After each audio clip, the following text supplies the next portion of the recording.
We're still in the heart of the college football season. This weekend is championship weekend, and then we'll have our 12-team playoff. Despite that, the transfer portal is already starting to heat up, as a number of pretty big names have already put their name into the portal. Before we get to today's video, make sure to hit that subscribe button and turn on those notifications if you're new to my channel. If you're watching this video, odds are you love college football, and odds are you aren't subscribed to my channel, so make sure to subscribe to one of the best college football communities here on YouTube. We'll start with the biggest name, as this piece of news dropped just this morning. Former USC quarterback Miller Moss is already the #1 quarterback that's going to be available for teams this offseason. He was USC's starting quarterback to begin the 2024 season, but he was benched after USC's loss to Washington in early November. Jayden Maiava took over as the starter, where he finished the season. Miller Moss will have 1 year of eligibility remaining after starting 10 games during his tenure at USC, which started all the way back in spring of 2021. Here's what he told ESPN about his decision to enter the portal. "I really enjoyed my time at USC. It was transformative for my life as a whole and for me growing up for the last few years. I'm thankful. I gave that program everything I had. There comes a point where there's a time to move on to new opportunities, and I'm hoping to better myself as a person and a player. I've had a tremendous amount of positive memories from USC, and those don't go away because it's been a rough last 3 weeks. But those 3 weeks don't go away either. We're all shaped or jaded by our experiences, whether they are positive or negative. It's something that I'll carry with me. There's nothing I wouldn't do for the guys in the locker room and guys I compete with. I'm hesitant to sell myself, but I have every confidence in myself as a player and as a leader." During his career with the Trojans, Moss threw for 3,500 yards while completing 65% of his passes. He had 27 passing touchdowns with 10 interceptions. He got his first crack at being USC's starting quarterback last year during the Holiday Bowl. He threw for just under 400 yards and had 6 passing touchdowns. After that fantastic performance, many people were expecting Moss to be named the starter for 2024. He got the gig, and his 2024 campaign got off to a fantastic start. In week 1, USC knocked off number 13 LSU. In that game, Moss threw for just under 400 yards while completing 75% of his passes. The following week, in a blowout victory against Utah State, he threw for just under 250 yards with a passing touchdown. USC climbed up to number 11 in the AP poll, and not only was USC already getting playoff buzz, Miller Moss was getting Heisman buzz as well.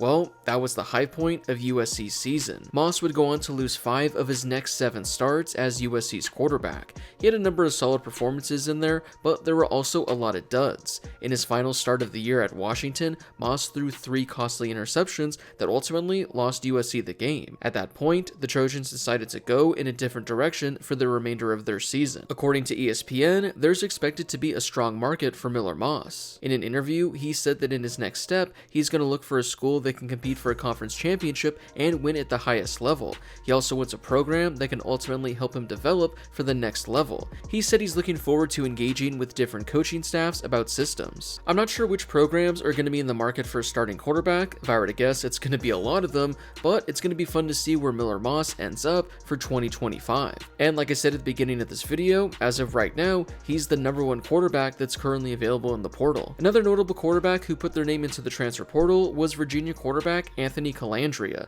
After being Virginia's starting quarterback all season, he was benched in their season finale. He appeared in 8 games for Virginia in 2023, throwing for 2,000 yards with 13 passing touchdowns. Colandrea was named Virginia's starting quarterback ahead of the 2024 campaign. His season got off to a strong start as he threw for 300 yards with 2 passing touchdowns while adding 50 yards on the ground and a score in Virginia's season opening win. Then in week 2, he threw for 350 yards with 3 passing touchdowns in a win over Wake Forest. After that, the rest of the season was a massive struggle. He averaged only 160 passing yards a game over his final 9 starts. During that stretch, he had only 8 passing touchdowns with 9 interceptions. After throwing 5 passing touchdowns in his first 2 games, he only had 2 games the rest of the way where he threw at least 2 in a game.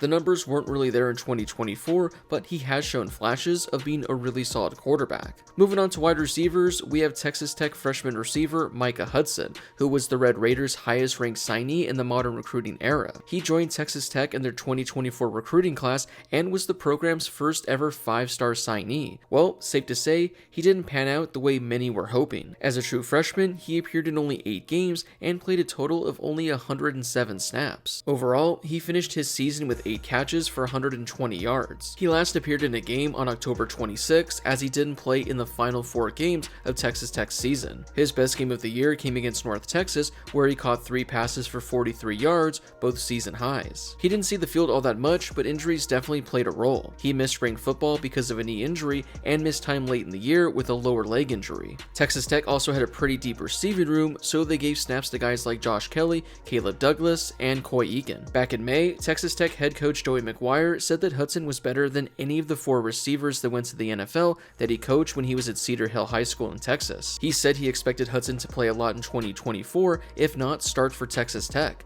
Well, that ended up not happening. Instead, Hudson had just 4 games in which he logged double-digit snap counts. His season high was 33 in a Week 3 win over North Texas when he set career highs in catches and receiving yards. Hudson was ranked as the number 25 overall player and the number 5 wide receiver in the 2024 class per the 24/7 rankings. I'm sure there are going to be a number of schools lining up for his services, including Texas and Texas A&M, who offered him coming out of high school. A pretty notable wide receiver who entered his name into the portal was NC State wide receiver Kevin Concepcion. He jumped onto the scene as a freshman in 2023 and looked like he was on track towards becoming one of the best wide receivers in all of college football. As a freshman, he caught 71 passes for 850 yards. He also had 10 receiving touchdowns as well. For good measure, he added over 300 yards on the ground, averaging nearly 8 yards per carry. He earned freshman All-American honors and was the ACC's Rookie of the Year, as well as a second-team All-ACC selection.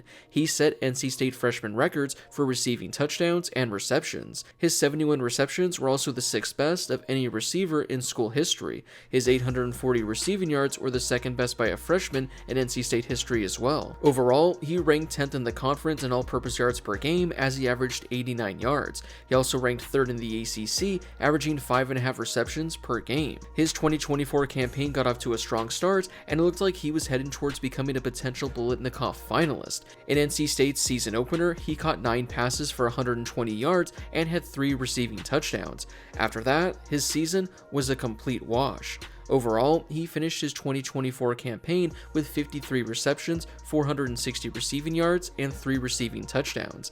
If you take out his fantastic Week 1 performance, his line was a lot worse. It was 44 receptions, 340 receiving yards, and only 3 receiving touchdowns. He also finished the year with only 35 rushing yards. Concepcion surpassed 50 yards only 2 times the rest of the season, both games being exactly 53 yards. This comes a year after he had 9 games with at least 60 receiving yards. Now, I didn't watch every NC State game this season, but I did watch a good amount here and there. I'm not sure how his numbers took this big of a decline. I mean, quarterback CJ Bailey was pretty damn solid for the Wolfpack, so it's not like he had a terrible quarterback or anything. You have to be pretty solid to have nearly 900 yards as a freshman, so the talent is definitely there. It'll be interesting to see where he lands in 2025 and if his production can go back to the 2023 level. A receiver that might not be a household name just yet is former Florida International wide receiver Eric Rivers. He started his career at Memphis, where he was actually a defensive back. He didn't play in 2022, and then he switched to wide receiver and transferred to Florida International in 2023. He had a pretty solid debut season, catching 32 passes for 400 yards with 2 receiving touchdowns. But in 2024, Rivers had a breakout campaign where he emerged as one of the best wide receivers in all of college football. He finished his season with 62 receptions, 1,200 receiving yards, and 12 receiving touchdowns. Rivers was number 4 in the country in both receiving yards and receiving touchdowns. After a slow start to his season, Rivers went nuclear over his final 10 games. He averaged 120 receiving yards per game to close his season. Rivers had at least 90 receiving yards in 8 games and 100 receiving yards in 5 games. games. He had also one of the best games we saw from a wide receiver in 2024. On October 29th against New Mexico State, he caught 11 passes for 295 yards with 3 receiving touchdowns. I know he was playing at Florida International, but those are some really damn good numbers regardless of who your competition is. We'll wrap up the list on defense with Georgia cornerback Julian Humphrey. He started the Bulldogs' first 10 games of the season, but announced on social media this weekend he'll be entering the transfer portal. The third-year sophomore is going to have 2 years of eligibility remaining. Humphrey's announcement comes as a bit of a surprise, considering Georgia is set to play Texas in the SEC championship game next weekend. When Georgia coach Kirby Smart was asked about Humphrey's status, he seemed to indicate that Humphrey wouldn't be playing against the Longhorns. No status that I'm aware of. I saw the same thing you saw. We're worried about the guys we're going to play Texas with. I'm not dealing with it. I'm worried about my team. I've learned in this thing that you worry about the players that are with you, not the ones that aren't.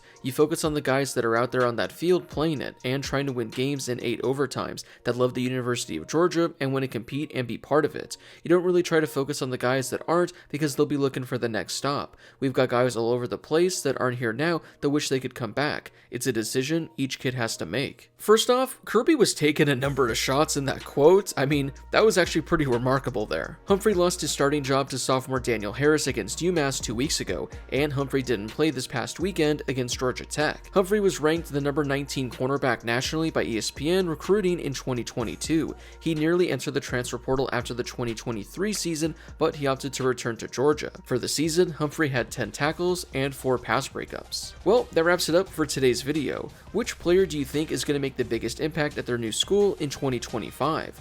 Also, drop some crystal ball predictions on where you think some of these guys are going to end up next season. Before you leave, don't forget to hit that subscribe button and turn on those notifications if you're new to my channel. I'm posting college football videos all season long, and I'll be posting videos all off season as well, so make sure to subscribe so you never miss a video. Also, don't forget to drop a like on this video as well. It helps out with that YouTube algorithm and helps share the video and my channel with more college football fans. Plus, it only takes a second to do. As always, thank you guys so much for watching. I really do appreciate it, and I'll see you all in my next video.